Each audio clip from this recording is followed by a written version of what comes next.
All right, I'd like to call to order the Planning and Zoning Commission meeting. Let's stand for the Pledge of Allegiance, followed by the invocation by Mr. Odell. I pledge allegiance to the flag of the United States of America and to the republic for which it stands, one nation, under God, indivisible, with liberty and justice for all. O God, source of all wisdom and strength, you have entrusted us with the duty to serve others. Grant us the grace to do so with clarity, courage, and peace. Holy Spirit, guide our thoughts and words. Bless all those present. We place this meeting in your hands, trusting in Jesus Christ our Lord. Amen. Amen. All right, Madam Secretary, please call the roll. Commissioner Lowndes? Here. Commissioner Neese?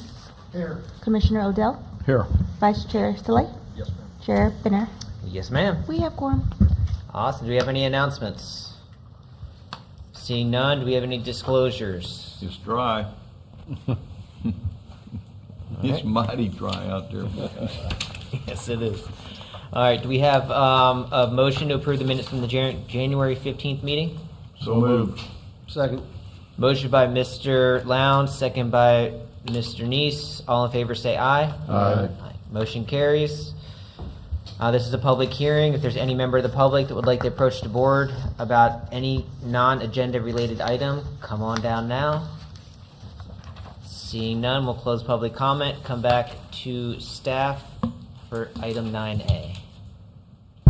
Good evening, Chairman Benner, members of the Commission. Thank you for the opportunity to present this proposed Land Development Code text amendment to the RS2 zoning district standards. This is agenda item 9A. Thad Crow, Senior Planner, will be with us in just a few moments.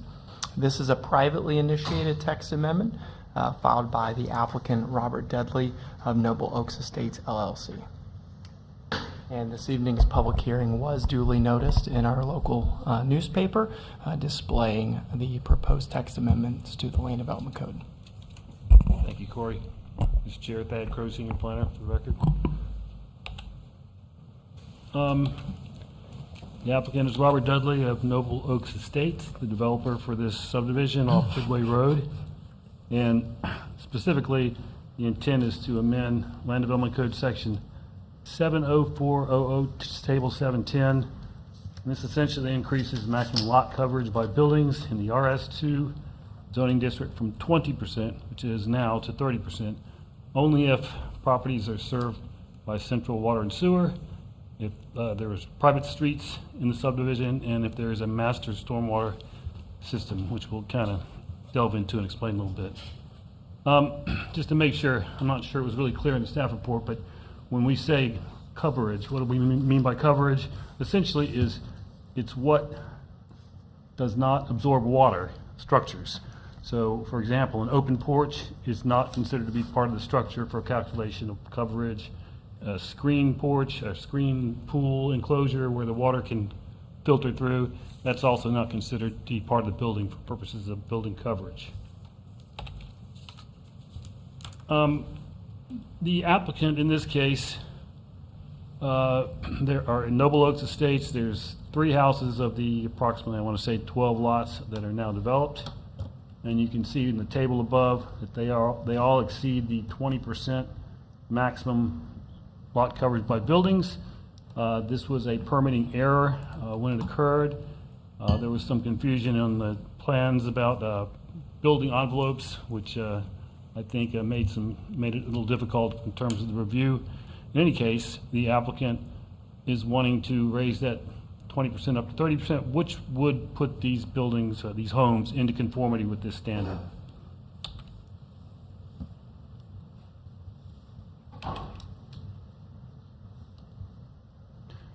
So the 20% maximum coverage of lots by buildings is typical for your larger lot districts, as you can tell, the ag districts, the AR, the RE.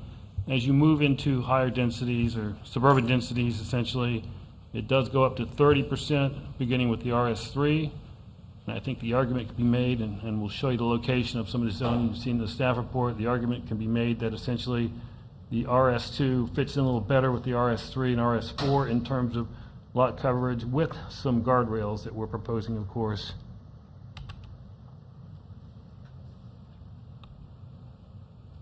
And I think something that we've noticed in our analysis is that RS2 is often utilized for newer subdivisions that typically have stormwater and central utilities.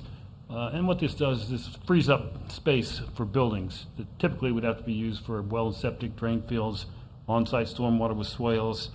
So there's a little more play in terms of the development of these lots to be able to have slightly bigger building footprints. So this is not anything, we've done something like this before in 2016. The county got rid of, for planned developments, the area, yard, height requirements, and said, let's just tackle that when we get to the preliminary final development plan. But more to the point, a very similar ordinance was in 2020 in the Ag 1 zoning, when we increased the maximum lot coverage by building, same thing we're doing here, from 10% to 20%. So the justification is central utilities, and these are the requirements, these three things that are bolded. Central utilities removes the need, as I said, for the on-site well and septic systems and allows for more space for building. A master stormwater plan that's in place reduces the need for stormwater storage on individual lots and puts it into common areas more. And also, stormwater system reduces the flooding potential that could be exacerbated by higher building coverages, which would not happen in this case. Private street, basically, when there's a private street, it gets the county out of the picture of maintenance and headaches in terms of road maintenance, and also that when you have situations where you've got potential flooding, which doesn't occur, hopefully, with stormwater systems, then road maintenance gets even more costly. So this is kind of a, I guess, a reward for, quote, good behavior. When you have a stormwater system in place, when you have private streets, when you have utilities, then you've got a little more room to build on without negative consequences. So where are the RS2 districts? As shown in your staff report, White City has off Oleander on the lower right. You can see a number of parcels there, RS2, some developed, some undeveloped. In the upper left, you can see South 25th, including this subdivision where the red arrow is, RS2 is there as well. Now, some of these would not be eligible for this kind of coverage because they don't have either that private street, they don't have that master stormwater system.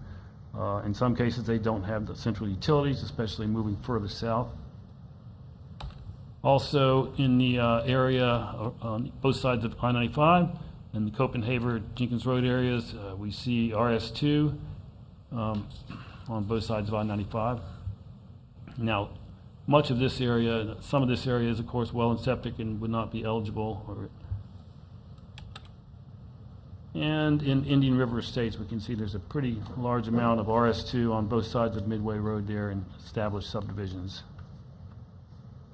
Excuse me, I'm sorry, just on the northwest side, not the south side of Midway.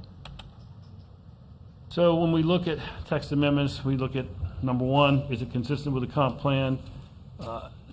So the county is obligated to continue to, it's a living document, the Land Development Code, to amend that as needed when situations come up where we feel it will be a beneficial effort. We would say this does not conflict with the comprehensive plan.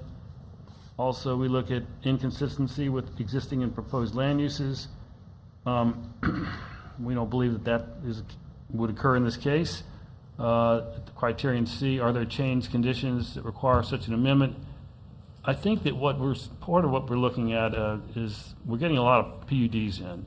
And I think it's probably a good thing to not put people through the PUD process when we have a kind of an incentive in a standard conventional zoning district that allows a little more building space for the homes. So that is a change condition. Adverse demands on public facilities. I think that a lot coverage increase would not pose that, especially since the guardrails we put in effect are for the stormwater system, the private streets, and the requirement for central utilities. So we don't see the adverse demands on public facilities. Adverse impacts on the environment, we don't anticipate that. Impact on property values, I think the logical answer would be bigger homes are valued higher, so there would be kind of a positive impact on property values for eligible properties. The effects on an orderly and logical development pattern, allowing for these larger homes would not, in our opinion, represent a negative effect on orderly and logical development pattern. And in fact, it kind of rewards an orderly and logical development pattern. The presence of central utilities removes that need for large on-site drainage fields and septic systems and allows for that building space that occurs with the upping of the coverage. Requiring the master stormwater system, again, I'm kind of repeating myself here, but it reduces the flooding potential, it reduces the requirements for on-site stormwater so that you can build more on that lot. And limiting the amendment to development of private streets takes the county out of the picture for problematic road maintenance and provides a reward for larger buildings. Conflict with the code and public interest, we've not identified any. And of course, you as the Planning and Zoning Commission have the ability to identify any other concerns in your consideration of this matter. Staff does find this text amendment, it does meet the standards of review set for site plan review and does not conflict with the comprehensive plan policies, goals, and objectives.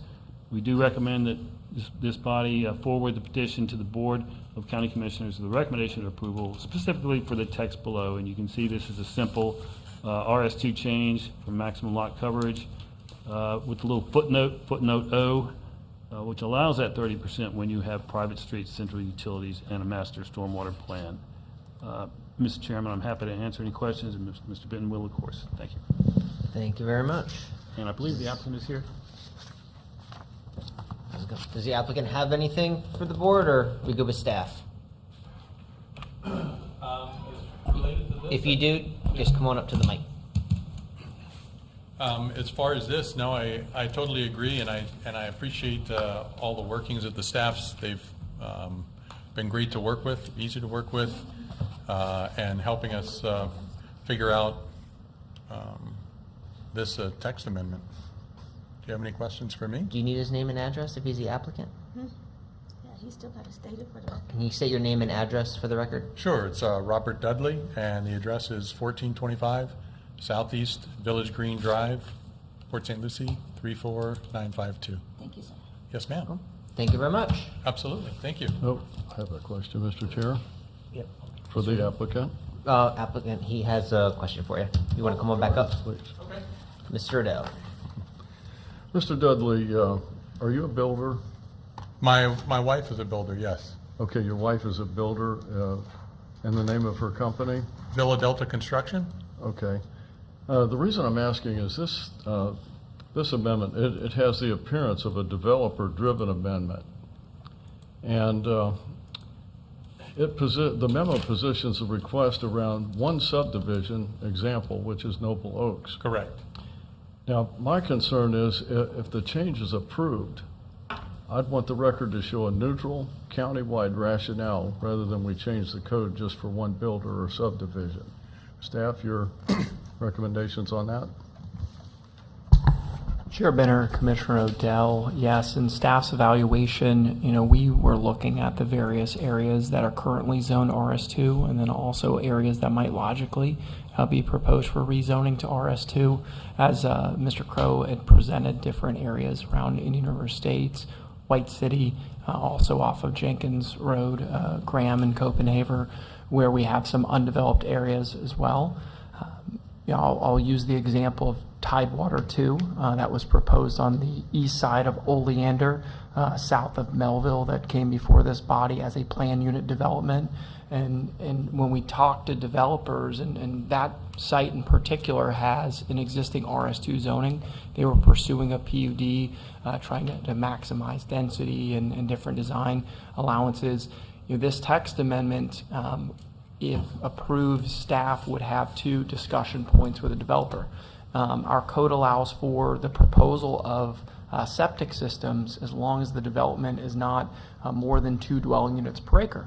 RS2 is right at 2 units per acre, where we could offer this carrot and have the discussion of, well, if you're providing private streets, not asking the county to receive dedication of them, where you're providing a master stormwater system, which is typically required for 15,000 square foot lots under the South Florida Water Management District's criteria. But we do have folks that approach swales and some ponds on individual lots versus a master system dedicating that tract for perpetual maintenance and a private function, but also the central utilities that would allow a developer and staff to communicate with that developer.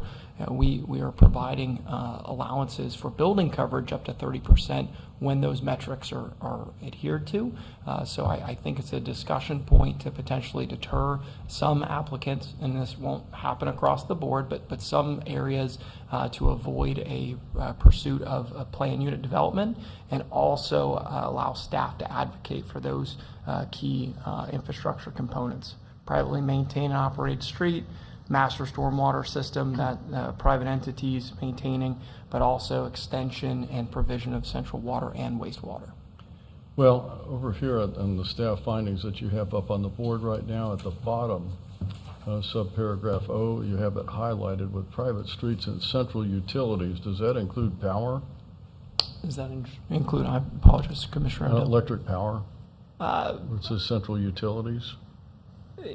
I think in staff's opinion, how it's written, that would include Central Electric. If this body thinks that it's appropriate to qualify that central water and wastewater, allowing folks to have solar system, solar panels and different off-the-grid systems, battery power, and those alternatives. I don't think we have any direct opposition to that, as this code might remain for many years to come, and of course technology is adapting very quickly. I wouldn't have any concerns with that qualifier. Well, is that what it means here in the highlighted area under central utilities? Staff, when we wrote it, our intent was specifically water and wastewater, but it's assumed if you're building a new single-family home that you are tying into the electrical network.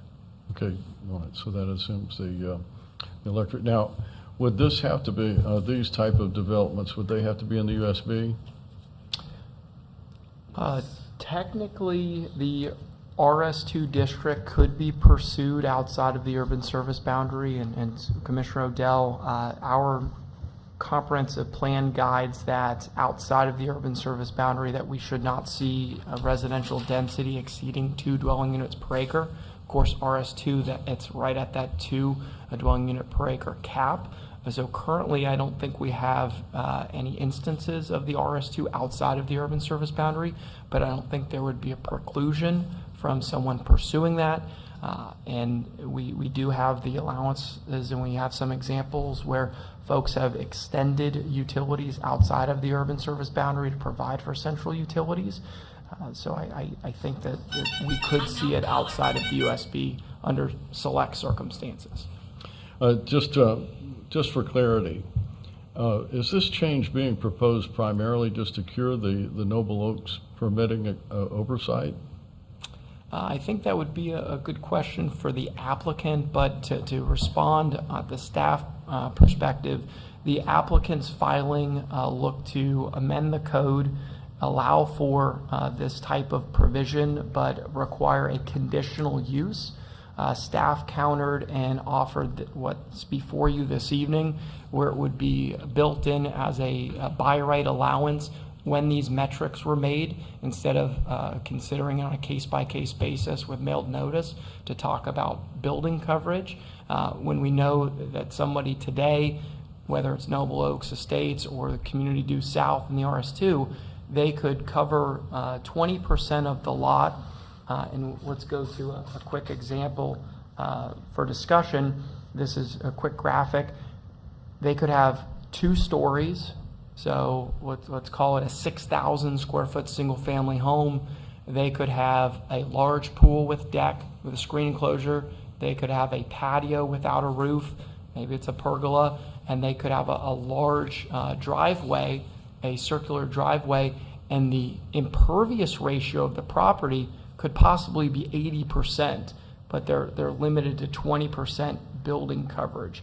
So staff's adaptation with this text amendment is to allow for greater single-story building footprints, given in our community we do have some aging population, folks that are not looking for a second floor, but want to have an equivalent square footage as to what folks would be allowed to in a two-story home. So staff tried to adapt it to where it would fit and potentially deter folks from pursuing a rezoning or a land use change, because that, in theory, would be one other cure available to Noble Oaks, where they could pursue a land use change from residential suburban, which is 2 units per acre, to residential urban, which exists in that immediate area, and proposed a rezone from RS2 to RS3 in order to have access to that same 30% lot coverage. And staff felt it was more appropriate to offer this alternative, keeping the minimum 15,000 square foot lot size, keeping the maximum density of 2 units per acre,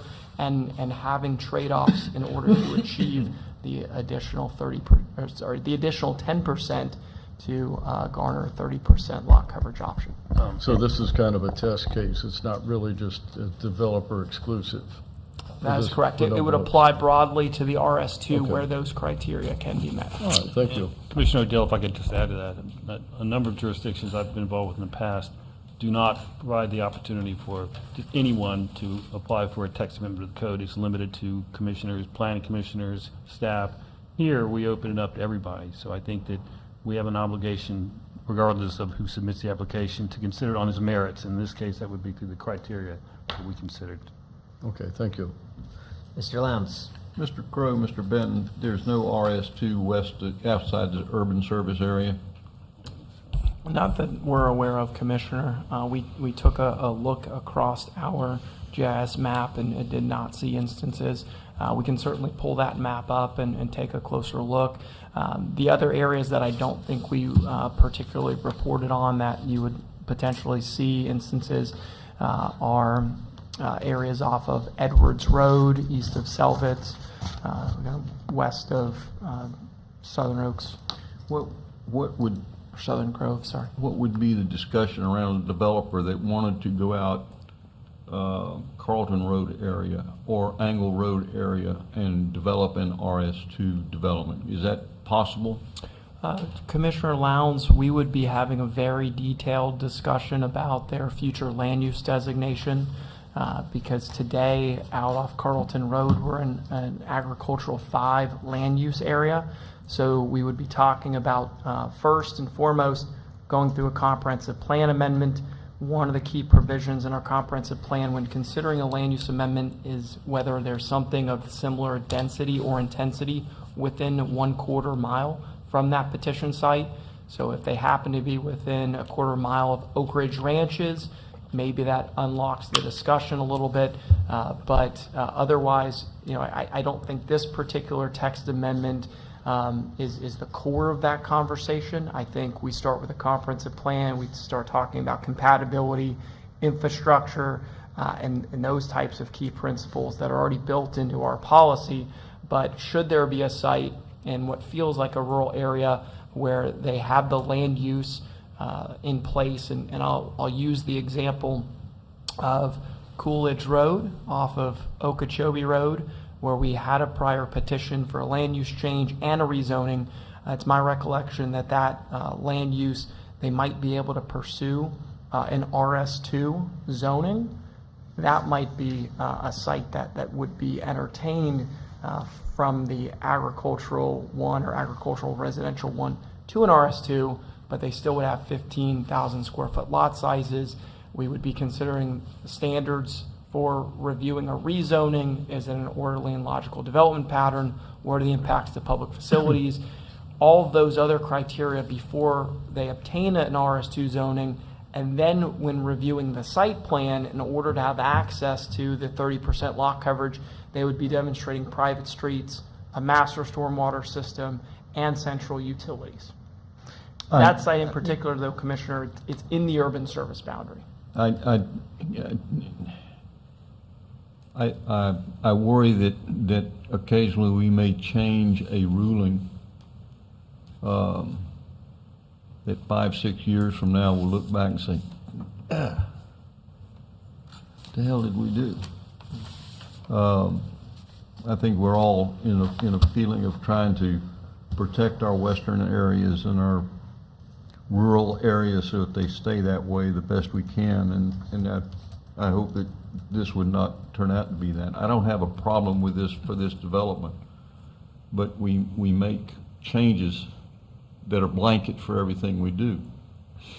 In Commissioner, in my professional opinion, this text amendment on the surface should not adversely affect the discussion about rural compatibility and new development in western lands.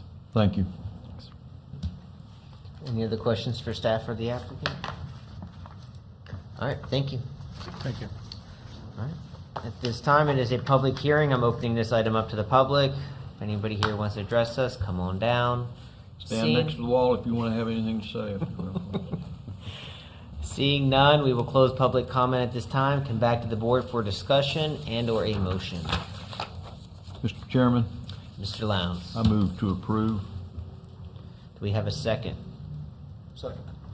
All right, Madam Secretary, we've got a motion approved by Mr. Lowndes, second by Mr. Slay. All in favor, say aye. Aye. Motion carries unanimous. Thank you very much. Do we have any workshops? Chair Benner, members of the commission, not scheduled for this evening, although we have not solidified our docket for next month. We do anticipate having several petitions before you at the March 19th, 2026 Planning and Zoning Commission meeting. Perfect. That Will we works. adjourn? So moved. Thank you, guys.